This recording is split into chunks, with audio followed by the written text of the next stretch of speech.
Tu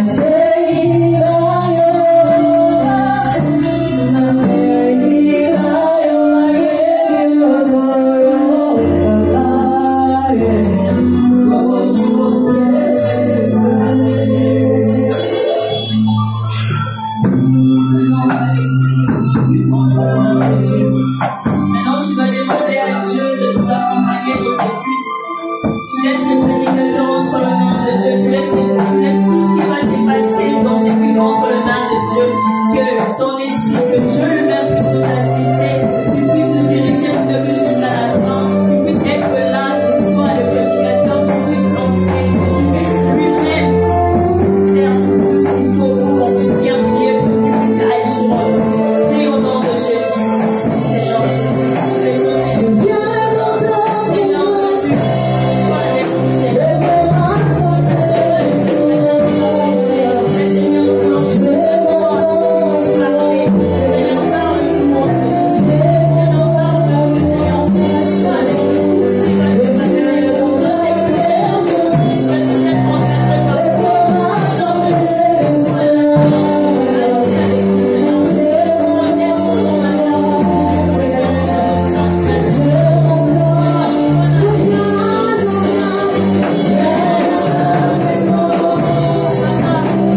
savez, aujourd'hui, on est le 24 décembre. Et ce culte, c'est pas un culte ordinaire, c'est un culte spécial. Amen. Vu que c'est un culte spécial, ce culte a été prise par la génération de Samuel.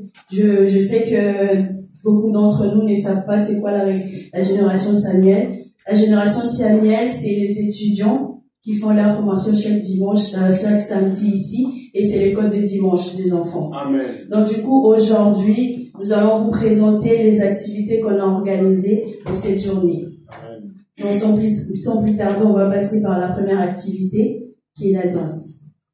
Donc on va appeler nos frères, ils vont nous présenter leur chorégraphie.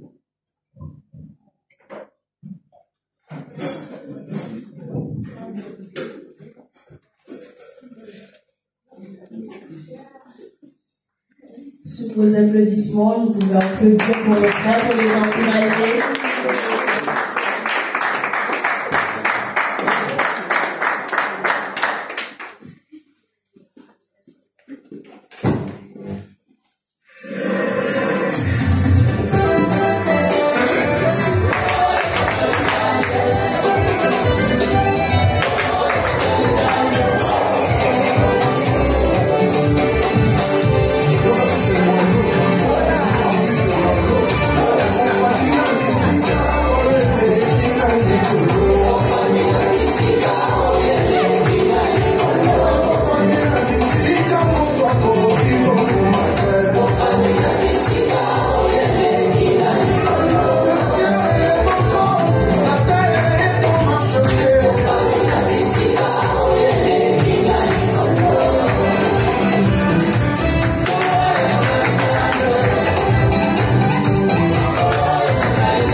Merci pour vos applaudissements. Et pour la deuxième activité, on va appeler Adonai pour nous la présenter.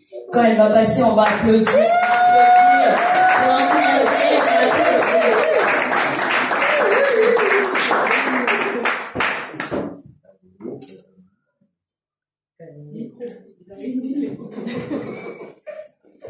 Bonjour Église. Bonjour. Nous allons vous faire une poésie intitulée Christ t'appelle. Suivons-le attentivement. Merci.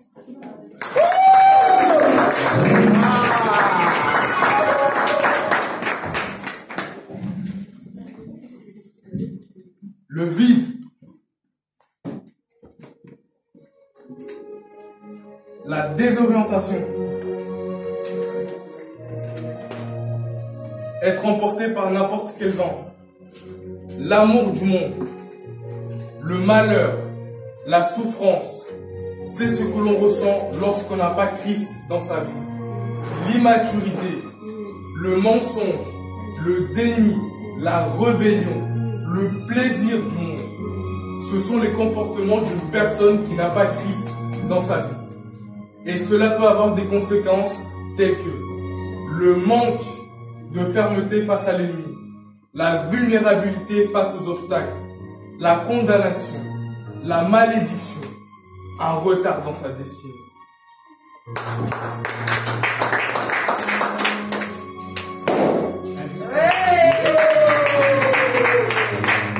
Une vie sans Christ. Et si la mort physique te trouve dans cet état, malheureusement tu es condamné à la mort éternelle. Amen.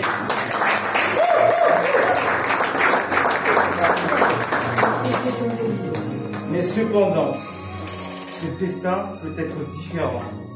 J'ai mis devant toi la vie et la mort.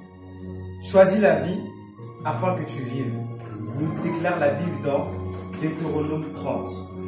Ce ballon rempli d'eau représente une vie comblée par l'esprit.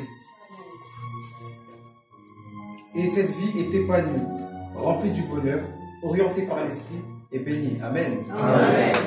Et elle nous donne la maturité, le dégoût du monde et ses plaisirs, la conviction du salut, une vie de vérité et l'humilité.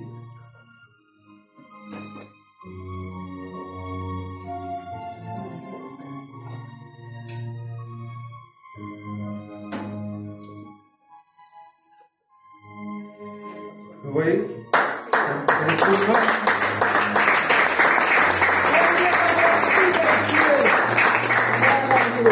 Ça, c'est la vie avec Jésus. Jamais ça explose.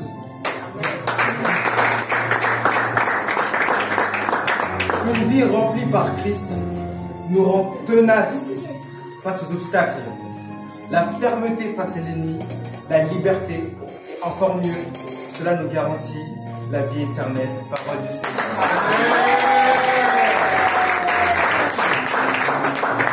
Merci, merci. Merci. Aujourd'hui, Christ t'appelle. Il est prêt à t'offrir la vie en abondance. Ne rate pas cette occasion. Que Dieu nous bénisse. Amen.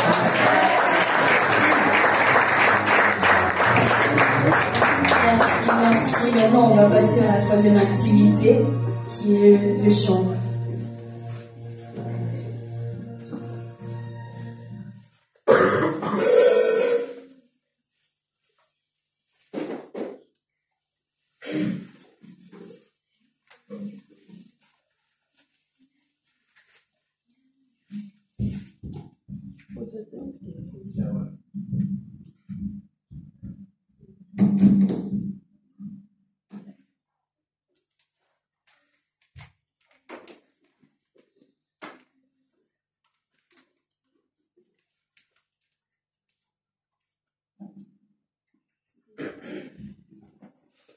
Je n'oublie aucun de tes bienfaits.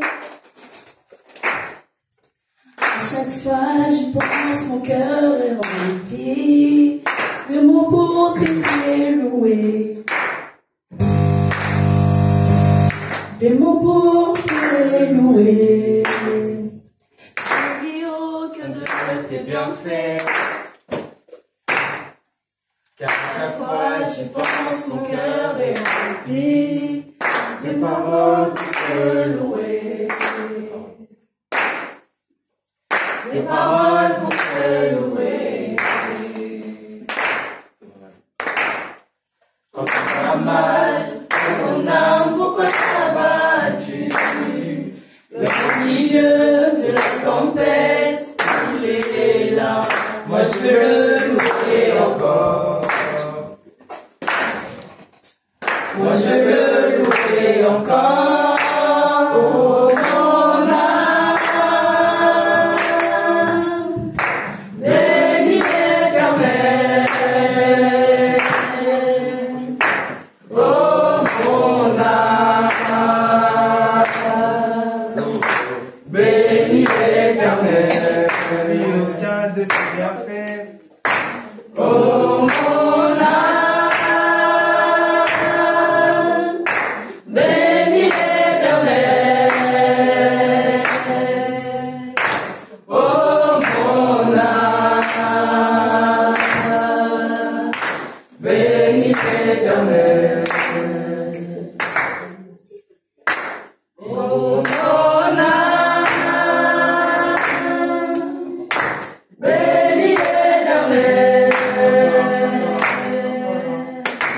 Oh mon âme, bénis l'Éternel. Bénis le nom de l'Éternel. Oh mon âme, bénis l'Éternel. Oh mon âme.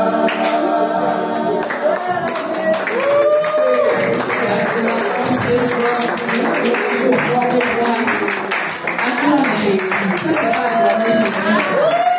C'est pas acclamer Jésus. Jésus qui a gardé de janvier à décembre, c'est comme ça qu'il acclame. Maintenant, acclamons Jésus.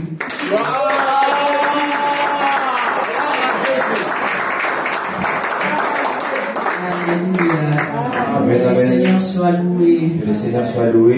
Merci beaucoup, Génération Samuel. Merci beaucoup la génération Samuel. Maintenant, j'aimerais que là où tu es, tu puisses fermer tes yeux et incliner ta tête. Maintenant là où tu es, il faudrait que tu inclines ta tête pour prier. Dis Dis à Dieu de te parler. Seigneur, parle-moi cet après-midi. Dis Seigneur, parle-moi. Je veux t'entendre. Parle-moi ce que tu as préparé pour moi cet après-midi. Prions au nom du Seigneur.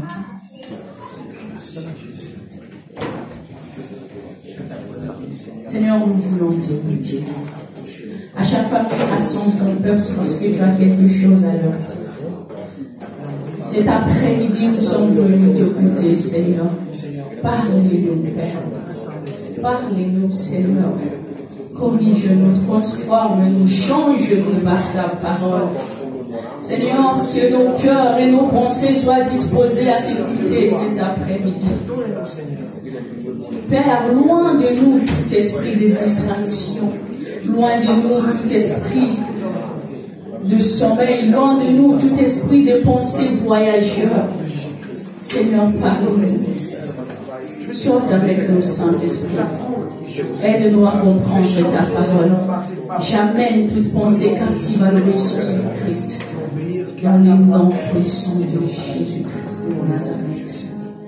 Nous avons ainsi prié. Amen. Amen. Alléluia.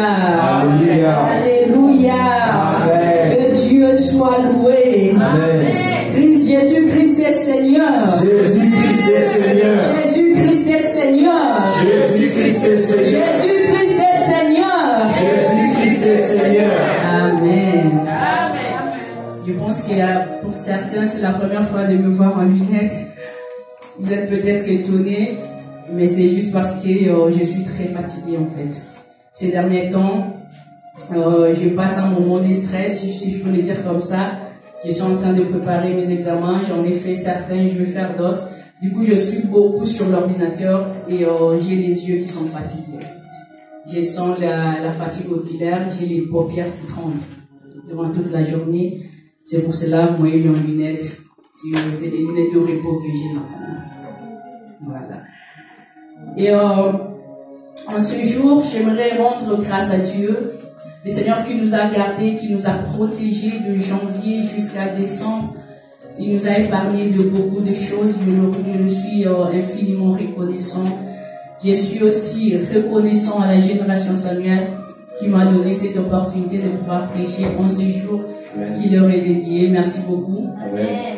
Pardon, mon interprète. Je suis désolée. Amen, amen, amen. Alors, je pense qu'on va changer parce que j'aurais du mal à prêcher en lingala. Je ne peux pas. Excusez mon interprète. Il ne pourra pas m'interpréter en lingala. Normalement, lui, il doit interpréter en lingala ce que moi j'ai dit en français. Et en lingala, il aura du mal. Donc, je pense qu'on va changer. Et moi, j'aurais du mal à prêcher en lingala. Je suis désolée.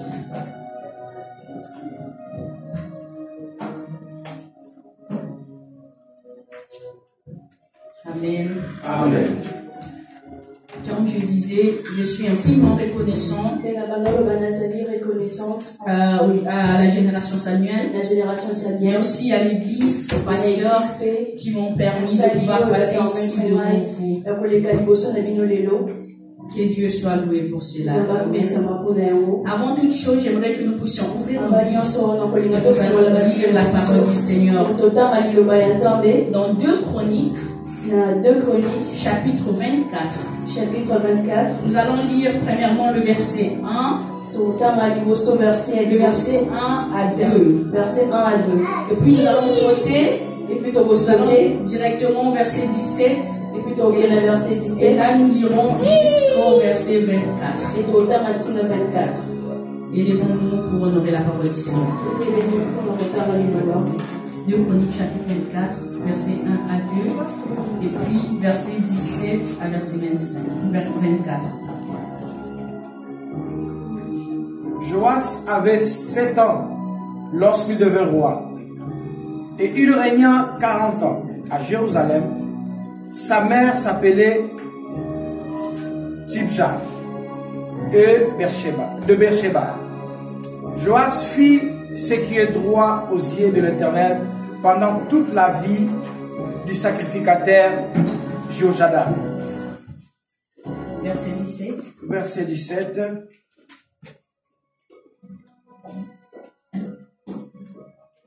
Après la mort de Jéhoiada, le chef de Juda virent se prosterner devant le roi.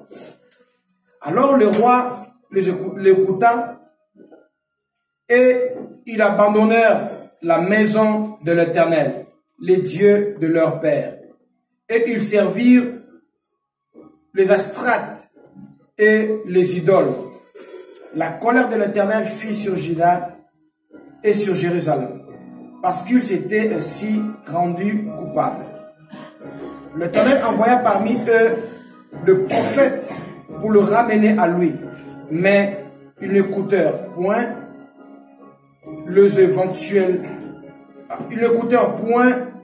les avertissements qu'ils en reçurent. Zacharie, fils des sacrificateurs Jéhoiada, fut revêtu de l'Esprit de Dieu. Il se présenta devant le peuple et lui dit: ainsi parle Dieu. Pourquoi transgressez-vous le commandement de l'Éternel?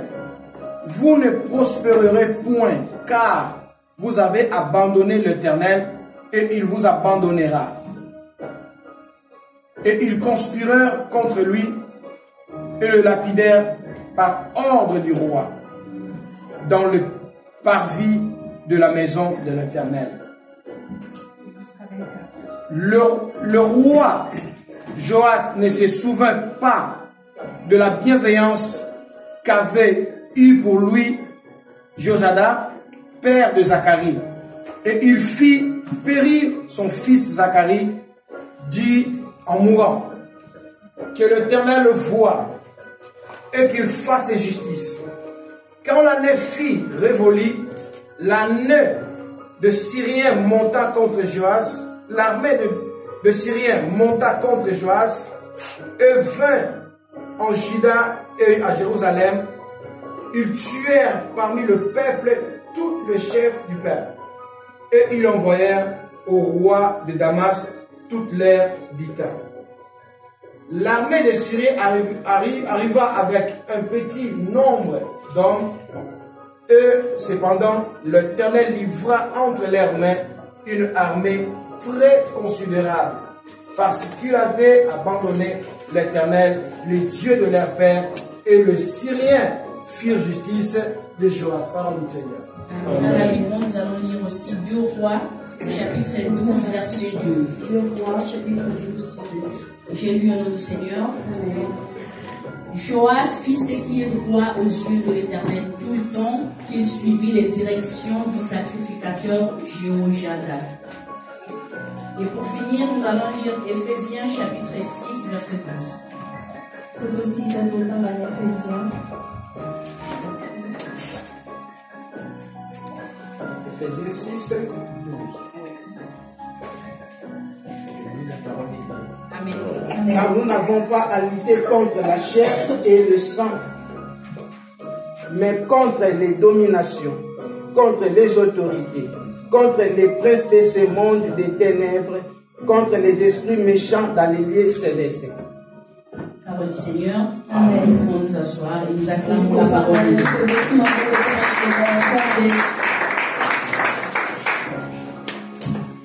Dans ce texte de 2 Chroniques, chapitre 24, que nous venons de lire, on nous parle d'un roi appelé Joas. Ce roi avait été couronné à l'âge de 7 ans. Il avait été couronné très tôt. Ce n'était qu'un enfant quand il a été couronné. Et il a régné 40 ans. Qui est Joas? Avant de rentrer vraiment dans ce texte, j'aimerais expliquer l'origine de Joas. Je demanderai à ce que la salle puisse être vraiment attentive pour pouvoir comprendre la suite. La Bible nous dit que Joas est le petit-fils d'Athalie. Le petit-fils d'Athalie. Son père s'appelait Achazias. Et Athalie, c'était la fille de Akab et Jézabel que nous connaissons. Athalie, c'était la fille d'Akab et Jézabel. En gros, Joas, c'était l'arrière-petit-fils d'Akab et de Jézabel. En résumé, Akab, Joas, Azalaki, moi, Koko, il y a Jézabel et Akab. Et un jour, dans la Bible, le Seigneur a oigné un serviteur qui s'appelait Jéhu. Il l'a oigné pour qu'il puisse exterminer toute la famille d'Akab et Jézabel. Et c'est Jéhu, c'est lui qui avait tué Jézabel. Et il a commencé à tuer toute la race d'Akab et de Jézabel. Tous ceux qui leur ont servi. Tous leurs enfants, leurs petits-enfants. Dieu l'avait oigné pour qu'il puisse tuer toute la famille, toute la descendance d'Akab et Jézabel. Et un jour, c'est Jéhu. Il a aussi tué Achazias, qui était le petit-fils d'Akab et de Jézabel. Et en ces temps-là, quand il l'avait tué, cet Achazias était le roi. Et quand Achazias est mort, la Bible nous dit que sa mère, Athalie, quand elle a appris la mort ou le décès de son fils, elle était en fureur. Et cette fureur qu'elle avait. Et quand Vous savez comment elle l'a manifesté? Elle a décidé de tuer elle-même tous ses petits-enfants. Elle a commencé à tuer toute la race royale. Cette méchante femme qui a réussi à tuer tous ses petits-enfants, tous les enfants de son fils, n'avait pas réussi à tuer Joas. Parce que Joas, à cette époque, c'était un bébé. Quelqu'un l'avait sauvé. Quand Athalie a commencé à tuer tous ses petits-enfants, il y a une femme dans la Bible qu'on appelle Jochebed. Jochebed était la sœur d'Achazias, mais ce n'était pas la fille d'Athalie. Mais ce n'était pas la fille d'Athalie. Elle était mariée au sacrificateur de cet endroit, de cette époque qui s'appelait Jéhoiada. Suivez bien, j'aimerais bien que tu puisses retenir vraiment ça. Elle était mariée au sacrificateur Jéhoiada. Et c'est cette femme qui a pris le bébé Joas et elle l'a caché dans les temples parce qu'ils habitaient les temples. Elle a su cacher Joas et c'est comme ça que Joas n'avait pas été tué par sa grand-mère Athalie. Et quand Athalie a tué tous ses petits-enfants, vous savez ce qu'elle a fait? C'est elle qui est devenue la reine. Elle s'est proclamée reine. Et la Bible dit qu'elle a régné en Juda pendant 6 ans. Et pendant tous les temps que cette femme régnait, Joas était caché dans le temple. Il ne sortait même pas en dehors du temple. Et cette femme n'avait aucune idée qu'il y avait un de ses petits-enfants qui avait été caché quelque part. Et la Bible nous dit, Joas eut 7 ans, son père adoptif, le sacrificateur Jéhoiada, qui était aussi le mari de sa tante, a commencé à préparer son intronisation. Elle a commencé à comploter, on peut le dire comme ça, avec les Lévites.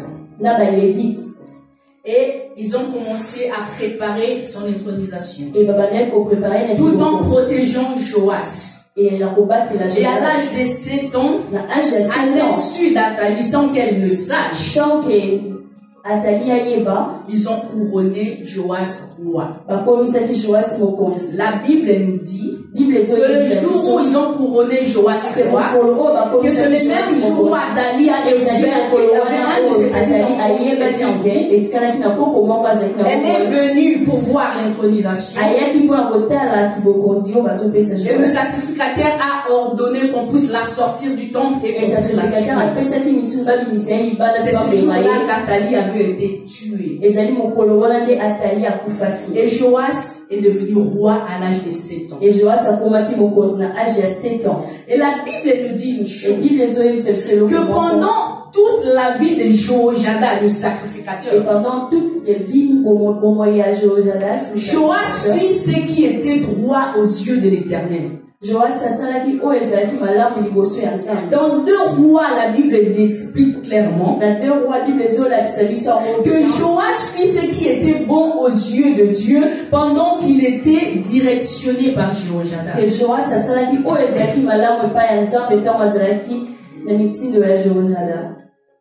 Il fut un jour, Jéhoiada est mort.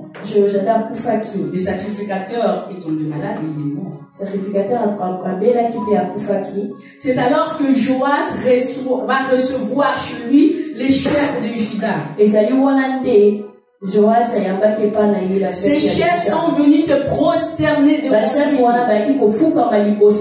Pendant que Jéhoiada était en vie, ces chefs n'étaient jamais venus. Après la mort du sacrificateur, ces chefs sont venus. Ils se sont prosternés devant Joas. La Bible dit que Joas les écouta. Et malheureusement, il a abandonné la maison de l'Éternel. Et atikaki ndako ya Nzambe. Il a abandonné l'Éternel, le Dieu de leur père. Et atikaki Nzambe ya tata na ye. C'est Dieu qu'on l'a montré quand il était petit. Nzambe oyo balakisaki ndeko azalaki mwana. C'est Dieu que Jéhojada l'a montré. Nzambe oyo Jéhojada alakisaki. Il l'a abandonné. Parce que si nous regardons dans les autres chapitres de 2 Chroniques 22 et 23, parce que ce total dans 2 Chroniques 22 et 23, la Bible nous dit que Joas avait même restauré le temple qui avait été détruit. Joas a abandonné le temple oyo babebisaki. Mais Joas a abandonné l'Éternel après la mort de mais Joas après l'iwa ya sacrificateur. Que s'est-il passé? Ces jeunes garçons épargnés, jeunes garçons protégés, jeunes garçons couronnés, ce jeune garçon qui a eu à cœur de réparer la maison de l'Éternel, il a abandonné l'Éternel parce que certains chefs sont venus se prosterner devant lui. En d'autres termes, ils sont venus les flatter pour qu'ils puissent les écouter. C'est alors qu'il les a écoutés et il a abandonné l'Éternel. La mort du sacrificateur nous révèle un Joas instable et influençable. La mort du sacrificateur nous révèle un Joas incapable de prendre les décisions par lui-même.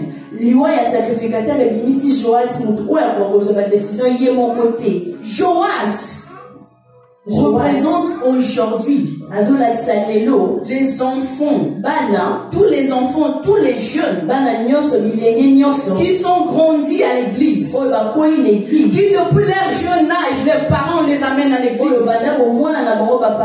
depuis tout petit on leur présente Jésus, mais arrivés à l'âge adulte, ils abandonnent le chemin du Seigneur. Quand on est jeune, les parents nous amènent à l'église. Ils nous dirigent, nous conduisent. Ils nous disent ne faites pas ça, ne faites pas ça. Pour ceux qui ont eu de parents chrétiens. Ils nous disent faut pas t'habiller comme ça.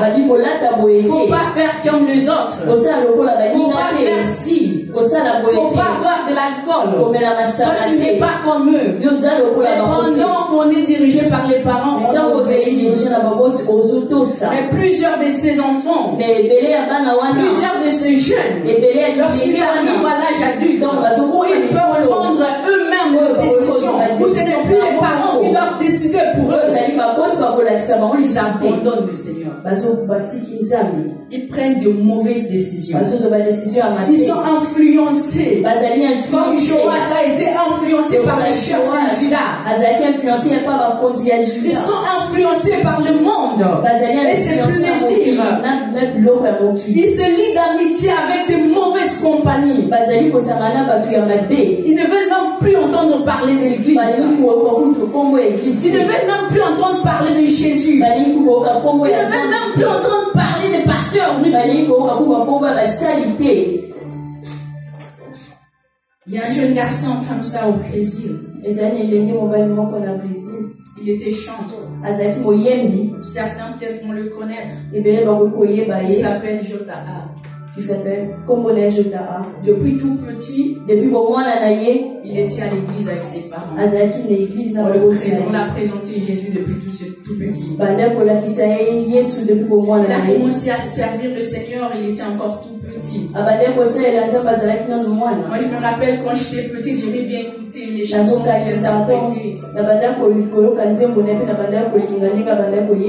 Mais aujourd'hui, quand il a goûté au plaisir du monde, il a abandonné Jésus. Le fois quand je regarde, je vois comment il est devenu. Je me demande, Seigneur, qu'est-ce qui s'est passé? Parce qu'il a même fait pire. Il est devenu une femme. C'était un garçon. Il est devenu une femme. Et il insulte l'église comme ça. Il dit des atrocités sur la Bible. Ces jeunes, non. On a présenté Jésus depuis tout petit. Il a abandonné le Seigneur. Qu'est-ce qui cause cela. Je me demande qu'est-ce qui fait que les enfants, des jeunes à qui on a présenté Jésus, depuis le bas âge, puissent abandonner le Seigneur à l'âge adulte.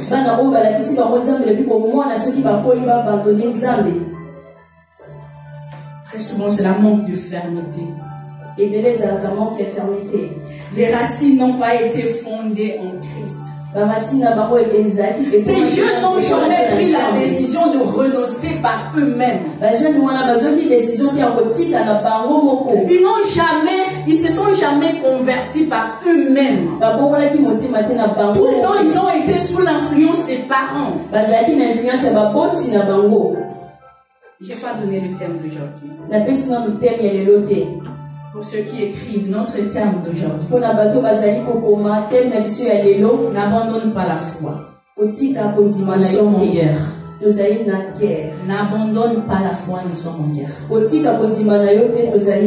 Ces jeunes n'ont pas appris à renoncer par eux-mêmes. Ce n'est pas leur décision. Ils ont toujours été sous l'influence des parents. Ils ont toujours été sous l'influence de l'église.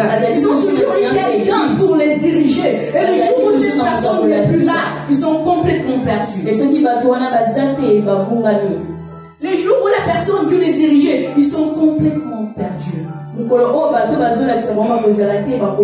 C'est pourquoi parents, Église, nous devons prier sérieusement. Nous devons apprendre à prier pour nos enfants, afin qu'ils puissent rencontrer Christ personnellement, afin que ces jeunes que nous encadrons aujourd'hui puissent rencontrer Christ personnellement. Lorsqu'une personne rencontre le Seigneur personnellement, difficilement il est influencé par le monde. Une personne qui a goûté à la présence véritable de Dieu, une personne qui est vraiment en intimité, une personne qui a été en communion véritable avec le Christ par lui-même, pas sous influence, n'est pas influençable. Au contraire, c'est lui qui influence le monde.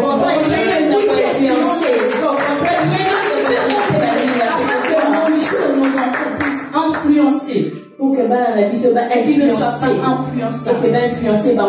Amen. Deuxièmement, Joas représente aussi une catégorie de personnes. Ces personnes qui ont des fois 10, 20, 30 ans dans l'église. Ces personnes qui 30 ans à l'église. 30 ans à l'église. Ces personnes qui sont à l'église durant beaucoup de temps. Ces gens-là qui disent Bicho, ça fait longtemps que nous nous on a fait beaucoup d'années. À cause d'une petite influence. Ils abandonnent facilement la foi. Ils abandonnent l'éternel. Ils ont la facilité de se détourner. Et ces gens-là, ce sont eux aujourd'hui qui nous disent de foi. Nous on a prié. Toi tu sais quand nous on a commencé à prier, toi tu n'étais pas encore né. Nous on a lu la Bible de Genèse jusqu'à Apocalypse. Aujourd'hui ils ont abandonné le Seigneur. Ils se sont détournés. Et lorsqu'on leur demande qu'est-ce qui s'est passé, l'église, les lots.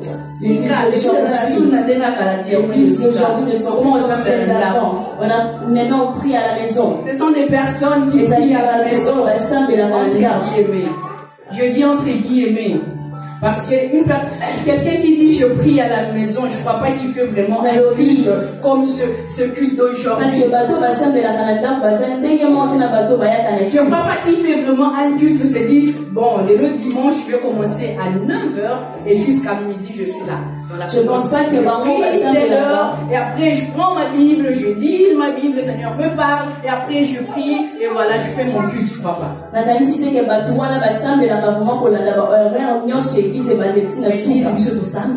Mais nous à l'église on prie. Qu'est-ce qui fait que les gens puissent abandonner si facilement le Seigneur? Et une personne qui dit que moi ça fait longtemps on est dans la Katia Bonzambé. Ils disent que ça fait longtemps que moi je suis dans le Seigneur. Premièrement, c'est le manque de vraie conversion. Beaucoup de personnes sont à l'église mais ne sont pas converties. À l'église, nous avons plusieurs convaincus et pas convertis. La conviction, c'est le fait d'accepter. Tu acceptes que Dieu existe. Et ça n'est pas accepté. Dieu existe. C'est pour cela que je vais à l'église. Mais elle est différente de la conversion. La conversion, c'est lorsque tu te donnes, lorsque tu abandonnes, lorsque tu renonces à toi-même. C'est pour cela que beaucoup à l'église sont convaincus et pas convertis. C'est pourquoi Hélène l'église va aller convaincue mais non convertie. Ma mère a l'habitude de dire deux fois quand. Excusez-moi, j'ai un peu mal à la gorge. Ma mère a l'habitude de dire deux fois quand je parle avec elle. Et des fois elle se plaint. Elle dit Yaya, église, vraiment, t'as la bouillie, ça fait mal. Et ça la rend pas si. Comment ça nous fait mal de voir l'église qui n'est pas comme elle devrait être. Et ça la rend pas comment on a en église, c'est là qu'ils a la clé. À la fin, elle-même me dit, tu sais, à l'église, tu sais, à l'église, il y a beaucoup de personnes qui se sont pas converties. Beaucoup de personnes qui viennent à l'église, ils sont juste convertis avec les gens. C'est pourquoi vous verrez qu'ils n'aillent pas dans de boîtes de nuit, pas dans de bars. Ils sont convertis aussi avec le main. On leur dit de taper les mains, ils tapent quand même les mains. Parce que quand on leur dit de taper les mains, mais les cœurs ne sont pas convertis. C'est pour cela que plusieurs abandonnent facilement. C'est pour cela que plusieurs ont la facilité d'être influencés partout et n'importe où. Parce qu'une personne convertie, c'est une personne enracinée. Parce que pour toi, enraciné, on ne voit que déraciné. Une personne qui a comme fondement le Christ, on ne déracine Amen. Quand je suis venue en Europe, la famille qui m'a accueilli, ma famille famille à papa Jésus. Non. Quand elle m'a accueilli, quand je suis arrivée, je lui ai demandé, la première chose, je me rappelle que je lui avais demandé, vous priez où? C'est quelqu'un qui priait vraiment. Parce que c'est qui nous trois semble la parole. Elle ne manquait jamais l'église. Je suis venue ici. Depuis la église Pénatin. J'allais dans une église là-bas. Il y a eu des problèmes. Après, on a trouvé une autre église. Mais comme on a déménagé, maintenant c'est beaucoup trop loin pour y aller. C'est quand tu travailles du lundi. Tu n'as que samedi et dimanche pour te faire. Tu préfères te reposer et tout ça. Nous, on prie sur YouTube. Et vous priez sur YouTube. Nous, on prie sur YouTube. On suit les cultes, on fait la prédication. Et aussi, on prie sur YouTube. Et quand je remarquais, je leur regardais comment ça se passait les cultes. Vous savez, très souvent les gens disent non, la culte na YouTube. Vous savez, beaucoup de personnes disent je suis. Et là sur YouTube, t'entends le pasteur qui dit bien aimé prier. Il donne un sujet de prière, priez pour ceci. La personne veut commencer à prier, mais là il se rappelle m'a dit c'est tout. Et laisse d'abord. Et la personne veut prier, se rappelle qu'il a laissé les haricots. Et là, sur YouTube, on dit prie. Et dans YouTube, on va s'amener là. Entre dans la présence du Seigneur. Comme dans la présence, il y a oui, et lui, il dit je suis dans la présence du Seigneur. Ah, bah, le matériel. Et lui, en même temps, il tourne la nourriture. Priez. Sambela. Oui, je prie, mais le téléphone qui sonne. Sambela, mais le téléphone est sonné. Ah non, il y a Nathalie. Allô, il y a Nathalie. Non, on a passé Christian à YouTube. Je suis pasteur Christian sur YouTube. Christian est en train de donner une parole là. Alors que pasteur Christian est en train de... Et là, la personne te dit, moi je fais mon culte sur YouTube. Et vous savez, il sera qu'il a sur la prière. Non, tu ne fais pas ton culte sur YouTube. Non, on fait la prière dans YouTube. Vous savez, je vais ouvrir une parenthèse ici. On ouvre la parenthèse, mon bon. Ce n'est pas mauvais de suivre une prédication sur YouTube. Et ça m'a bêté pour la prédication YouTube. Je ne montrer cela parce que ça compte à voter. Parce que quand on repère mon état, mauvais de suivre un culte sur YouTube. Et ça m'a bêté pour la prédication. Mais c'est très important d'avoir une église locale. Mais c'est important pour l'église locale. Je peux l'expliquer, comparer YouTube et l'église locale. Ce qui n'a pas expliqué YouTube et l'église locale. Je dirais YouTube c'est comme le restaurant. YouTube c'est le restaurant. Et l'église locale c'est comme la maison.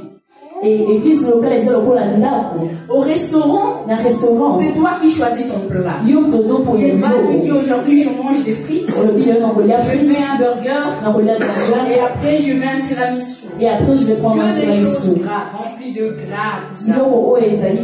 C'est toi qui choisis. On parle d'un enfant. Tu amènes ton enfant sur le restaurant. Tu vas dire je veux des frites maman. Je veux un burger maman. Mais à la maison, il ne choisit pas. C'est toi qui lui imposes ce qu'il va manger. Tu vas manger des légumes. Tu vas manger des crudités.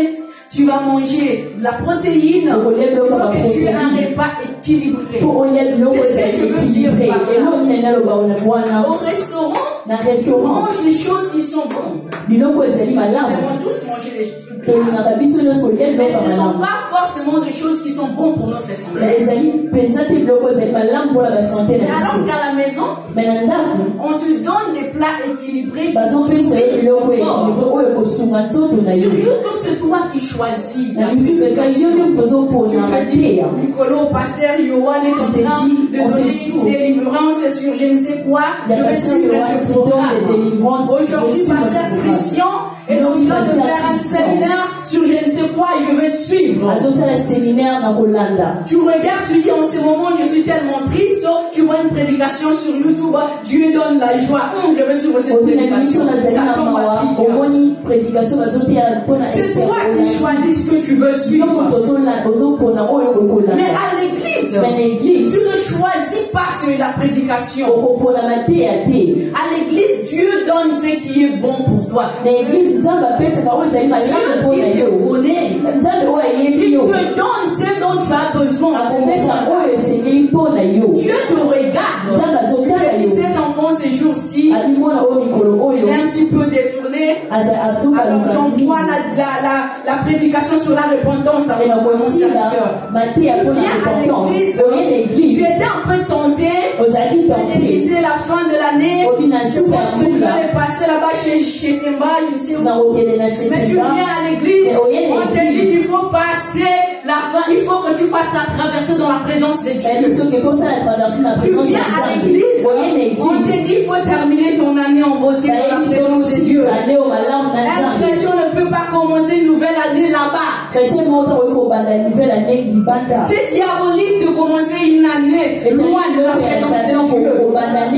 Ce n'est pas exactement ce que tu voulais. Mais c'est ce que tu avais besoin. C'est ce que tu devrais écouter. Parfois tu te disais aujourd'hui c'est le 24.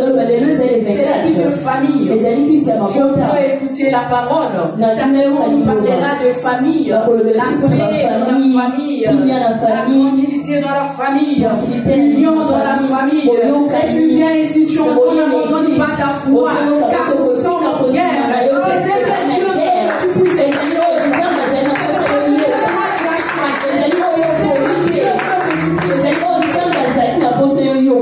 Alléluia. Amen. L'abandon de la foi. Qu'est-ce qui fait que les gens puissent abandonner ainsi leur foi? Deux fois, c'est le péché aussi. Quand un chrétien commence à normaliser le péché, de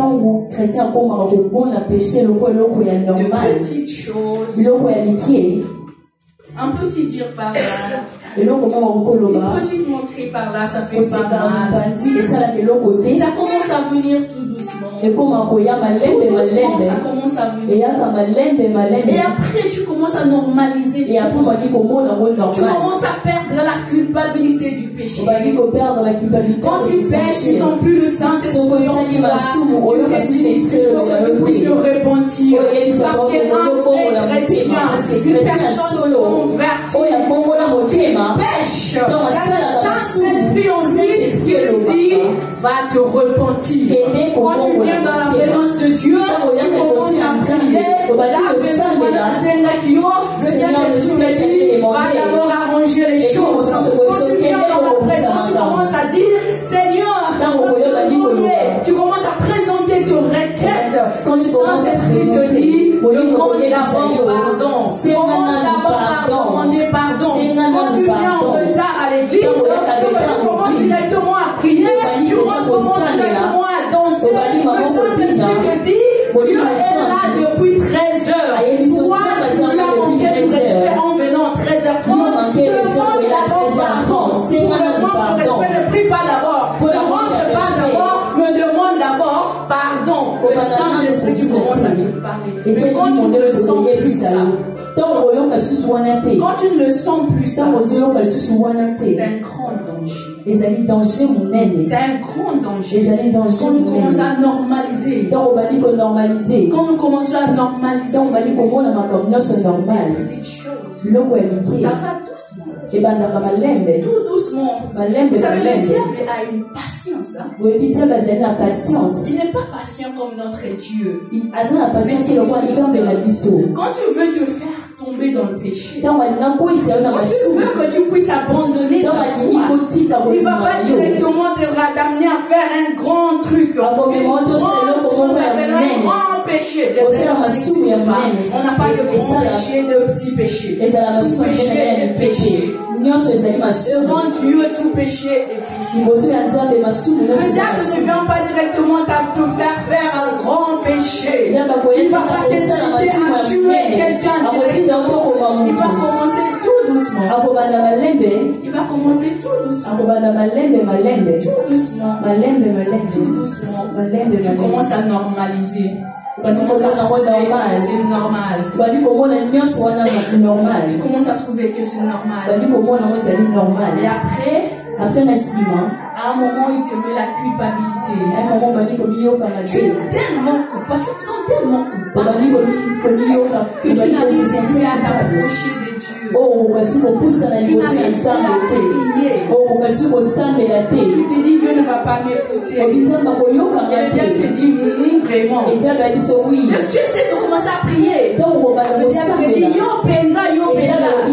Toi vraiment. Vous savez, il y a cette voix-là à l'intérieur. Il te met à prier. Il commence à te rappeler tous tes péchés. Il commence à te ramener tous tes péchés dans tes pensées. Et puis il te dit, toi tu n'es pas digne. Toi tu n'es pas digne d'approcher le Seigneur. Tu n'es pas digne d'être là. Toi vraiment, tu vois comment tu vas t'écouter aujourd'hui. Et là, tu es tellement rempli de culpabilité. Le Seigneur, je ne suis pas digne. Il ne va pas m'écouter. Tu commences à abandonner la prière. Tu essaies d'ouvrir la Bible. Et là, le diable te rappelle, mais tu avais fumé ta cigarette il y a tu abandonnes. Tout doucement, tu commences à être rempli de culpabilité. Tu abandonnes jusqu'à un moment où même la culpabilité te quitte. Tu commences à pécher normalement. Tu ne sens plus la voix du Saint-Esprit. Tu ne écoutes plus la voix du Saint-Esprit. Tu commences à dire c'est normal. On peut faire ça. Regarde d'ailleurs, ce pasteur, il l'a fait. Moi aussi, j'ai pu le faire. Écoute, ce pasteur n'est pas ton modèle. C'est Jésus qui est ton modèle. Ce pasteur n'est pas ton modèle. C'est un pasteur.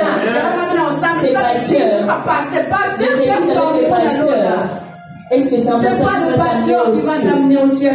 Ce pasteur n'a pas la clé du ciel. Le pasteur n'a pas la clé du ciel. Aucun homme de Dieu a la clé. Lui aussi, pour son propre enlèvement. Lui aussi, il est en train de lutter pour que Jésus puisse l'enlever. Regardez, moi aussi je peux. C'est le diable qui fait ça en fait. Il nous dit il commence à nous montrer les péchés de l'autre pour que nous puissions croire que vivre dans le péché c'est normal. Si eux vivent comme ça, nous aussi nous pouvons vivre comme ça. Ah, c'est pas grave hein, de faire ça, de faire ci. Jusqu'à ce que tu abandonnes complètement la chrétienne. Tu commences à venir à l'église un dimanche sur deux. Tu commences à venir une fois par mois. Et après tu vas commencer à venir une fois tous les 3 mois.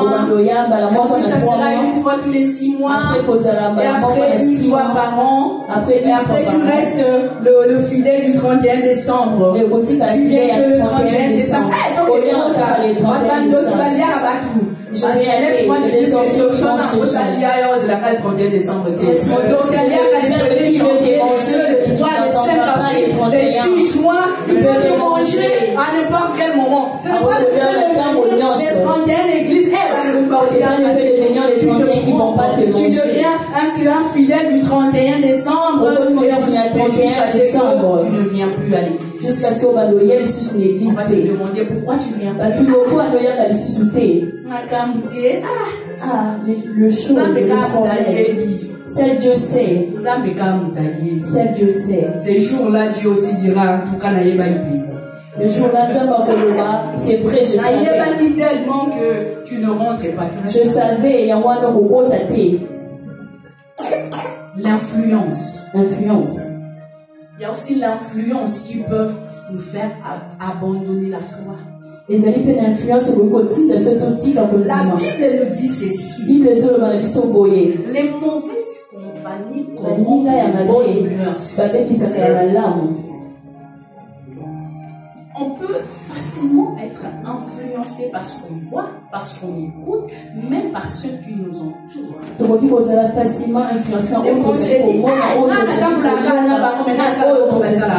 Moi je marche avec eux, mais moi je ne fais pas ce qu'eux font.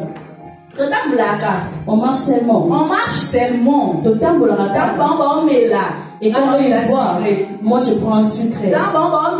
Quand eux ils boivent, moi c'est le sucré. Moi c'est juste un sucré. On marche. Moi je suis un enfant de Dieu. La foi vient des sucres. Aujourd'hui tu vas y aller. Tu vas pas boire. Tu es là. Mais tu vas écouter une chanson. C'est une chanson. Le premier jour, tu vas rien faire. Le deuxième jour aussi, tu vas aller avec, tu vas rien faire. Il y aura un jour avec ton sucré à la maison. Tu vas faire ça pendant que et un autre jour, et un jour, tu vas pas comprendre comment tu vas te lever.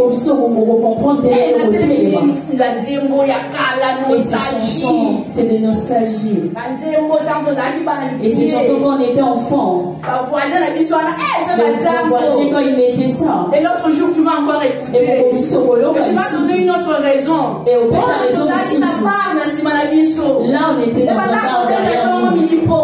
matin, midi, soir. Et un autre jour. Ça c'est quoi? Je vais essayer. Tu auras une curiosité. Et des fois tu le connais. Des fois ça c'est bien, je vais regarder d'accord. Et je buvais ça. On s'est converti en Tu vas résister une fois. Tu vas résister 2 fois. Et la 3e fois tu ne vas pas résister. Il y a ça qu'on va résister. Juste une bouteille. Un demi-verre juste. Et après tu vas continuer. Et après on va continuer. Une bouteille. Et c'est la bouteille encore. Tu vas abandonner complètement. Parce que tu vas commencer à ressentir cette culpabilité. Parce qu'on va sentir culpabilité. L'influence. Beaucoup de personnes ici en Europe ont abandonné la foi. Ils étaient des chrétiens. En Afrique. C'était des personnes assidues. C'était des personnes qui étaient à l'église matin, midi et soir. Mais en venant aujourd'hui, Ils ont trouvé ceux qui sont venus avant eux. Ils leur ont dit, église apôtre, les églises de l'Europe, vous ne savez pas. Nous, on est ici depuis longtemps. Ces églises, c'est pas comme les églises en Même en Afrique. Afrique, les églises ont de réalité. Même en Afrique, les églises, c'est la réalité. Aucune église n'est parfaite. Église, mon côté, c'est Tant que Christ n'est pas encore venu chercher son église, tant que Christ a son aucune église est parfaite. L'église L'église atteindra la perfection lorsque Jésus sera venu. Tant que Jésus n'est pas encore là, le temps église, parce que nous sommes des hommes imparfaits. Parce que Comment voulons-nous une église parfaite alors qu'il y a des gens imparfaits dedans? Nous-mêmes, Nous n'avons pas encore atteint la perfection, mais nous voulons exiger la perfection. comment est-ce que nous exigeons la perfection alors que nous combinons le niveau Il y a des gens même qui disent et ça n'a pas tout à l'église est pour la beauté. l'église ne peut pas être comme ça. L'église est pour la beauté. L'église ne peut pas être marcher comme Les ça. gens te donnent l'église pour que tu puisses le diriger. Mais ceux qui va faire sur l'église vont diriger un mot. Et sache que l'église mais il y a pas l'église est comme Christ le dit. va marcher comme Christ L'église ne le dit. marche pas selon nos désirs. L'église se retable la L'église ne peut pas être comme nous voulons. L'église se considère le quoi puisse te Oh, l'église faut la l'église doit être comme ça. Non, l'église doit être comme Christ le veut. L'église se doit être comme le Saint-Esprit le dirige. S'il y a des soucis, il y a des problèmes, c'est le Saint-Esprit et le Jésus-Christ qui vont s'en charger. Et c'est le Saint-Esprit de juger s'il faut juger. C'est à eux de frapper s'il faut frapper. C'est à eux de corriger s'il faut corriger. Des fois, nous croyons que Dieu est aveugle. Nous voulons prendre la place de Dieu. Dieu est en train de voir. Sauf que nous ne comprenons pas que Dieu est patient. Comme il est patient avec nous, il est patient. L'église ne marche pas comme nous le voulons. L'église marche comme Christ veut. Et plusieurs fois, nous sommes influencés par cela. Nous sommes influencés parce que nous voyons. Car Christ n'est pas notre modèle. Parce que nous plaçons notre foi aux hommes. Je n'encourage pas, moi. Je n'encourage pas que les serviteurs de Dieu ne doivent pas être modèles. Je n'encourage pas cela. Oui, les serviteurs de Dieu doivent être modèles. Oui, ceux qui servent à l'église doivent être modèles. Mais nous devons savoir que notre modèle c'est Christ. Notre modèle c'est Christ. Apôtre Paul est en train de dire, soyez mes imitateurs, comme moi-même je le suis de Christ. Soyez les imitateurs de Christ. Soyez les imitateurs de Christ. Regardez Christ. On se laisse influencer par tout ça. Et quand tu es influencé par tout ça, tu abandonnes ta foi. Tu abandonnes ta foi. Vous savez, bien-aimés, le diable est malin. Le diable est rusé. Il sait très bien où il doit attaquer. Il sait très bien où il doit attaquer. Quand j'ai dit dans mon thème que n'abandonne pas ta foi, nous sommes en guerre réellement. Il y a une guerre finale qui se prépare.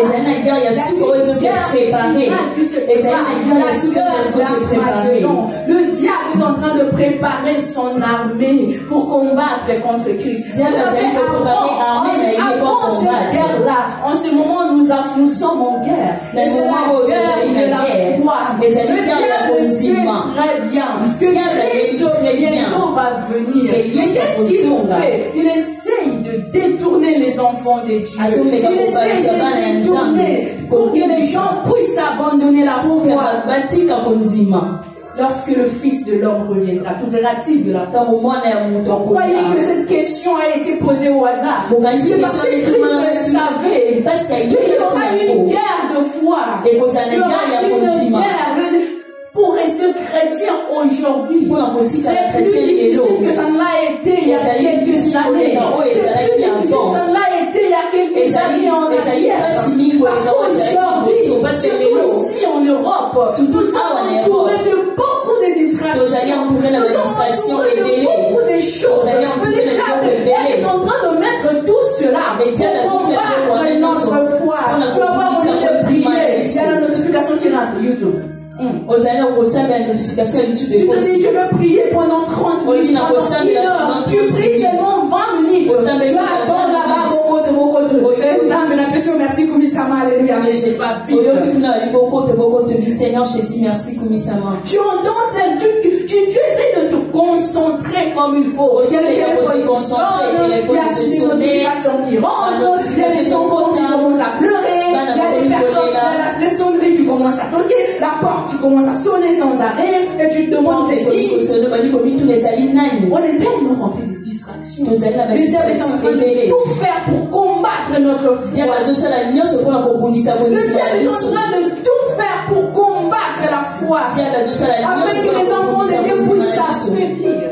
Oui, nous sommes en guerre. Oui, nous sommes en guerre. Oui, et la Bible nous dit que notre combat, ce n'est pas contre la chair et le sang, mais c'est contre les dominations. Oui, les dominations. Parce que c'est ce que le diable veut. Il veut nous dominer. C'est ce qu'il essaie de faire à tout le temps. Des fois, nous ne nous rendons pas compte. C'est une guerre de la foi. Et elle n'est pas contre la chair et le sang, c'est contre les autorités. Contre le prince de ce monde. Les princes de ce monde de ténèbres. Contre ces esprits méchants. Tous ces princes. Ce sont des anges déchus qui sont tombés avec ça. Et tu avais chassé avec ça. Eux tous ne travaillent que affaiblir la foi des chrétiens. Ils travaillent tous pour affaiblir la foi. Une autre méthode que le diable utilise pour affaiblir notre foi, surtout pour détruire cette génération. Il vient dire aux jeunes que tu es libre. Si tu sers Dieu, ça veut dire que tu n'es pas libre. Je pense que ceux qui ont appris dans la philosophie, la littérature, ceux qui ont lu le texte de Jean-Paul Sartre. Jean-Paul Sartre, c'était un athée, c'était un philosophe français. Il avait dit comme ça, que si Dieu existe, si Dieu existe, donc moi je ne suis pas libre. Ça, c'est la philosophie du diable. La philosophie que le diable est en train d'utiliser. Vous êtes libre de faire tout ce que vous voulez. Il faut que vous soyez libre de faire ce que vous voulez. Et les gens viennent vers cela. Nous sommes libres. Je peux aller en boîte. Je peux faire ceci. Je peux avorter. Regardez, nous avons même des lois ici en France. On est libre d'avorter avant 3 mois. C'est légal. Je peux avorter parce que tu es libre. C'est ton corps, tes choix. Tu peux faire ce que tu veux. Tu es libre, jeune homme. Or, ce que le diable donne, ce n'est pas la liberté. Le diable donne le libertinage. Ce qui est différent de la liberté. Or, la Bible nous dit, alors que si les hommes Fils vous affranchit, vous êtes réellement libre. Amen. Si Christ vous affranchit, vous êtes réellement libre. Amen. Et la Bible dit encore, vous connaîtrez la vérité. Et la vérité c'est Christ. Il a dit, je suis le chemin, la vérité et la vie. La vérité ce n'est que Christ. Le diable c'est le père de mensonges. Tout ce qu'il peut dire ce ne sont que de mensonges. Je nous écoute aujourd'hui. Tout ce que tu peux entendre dehors, qui ne vient pas de la parole, ce ne sont que des mensonges. De dire que tu as la liberté de faire ce que tu veux. On apprend cela à nos enfants. voulez. Personne n'a le droit de te dire ce que tu dois faire. Même ton père n'a pas le droit de te guider. Même ta mère n'a pas le droit de te frapper. Si on te fait quelque chose, appelle la police. On viendra te prendre et te protéger parce que tu es libre. Moi, je travaille en pharmacie, à la pharmacie. Combien de jeunes, entre guillemets, libres que je vois tous les jours sont sous antidépresseurs.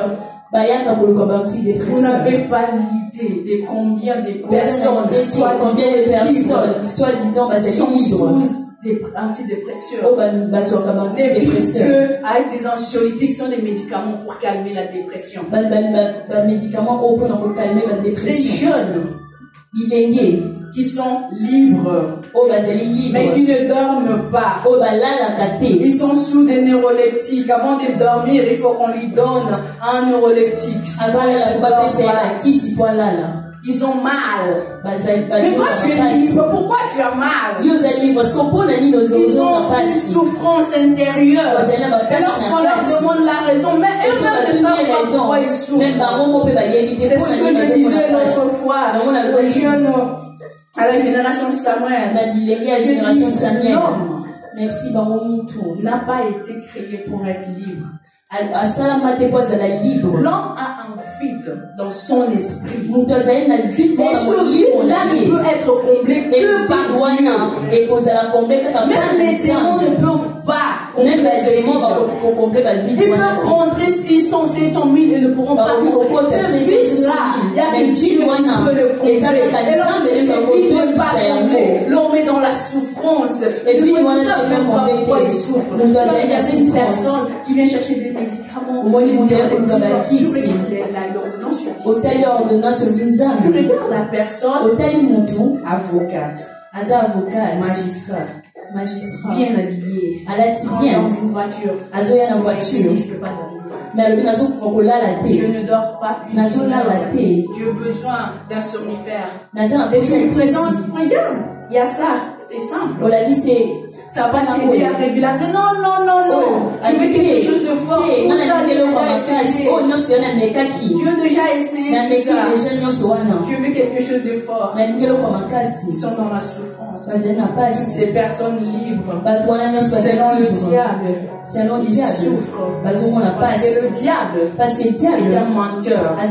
Il te laisse croire que tu es dans la liberté. Toi, tu crois que tu es libre.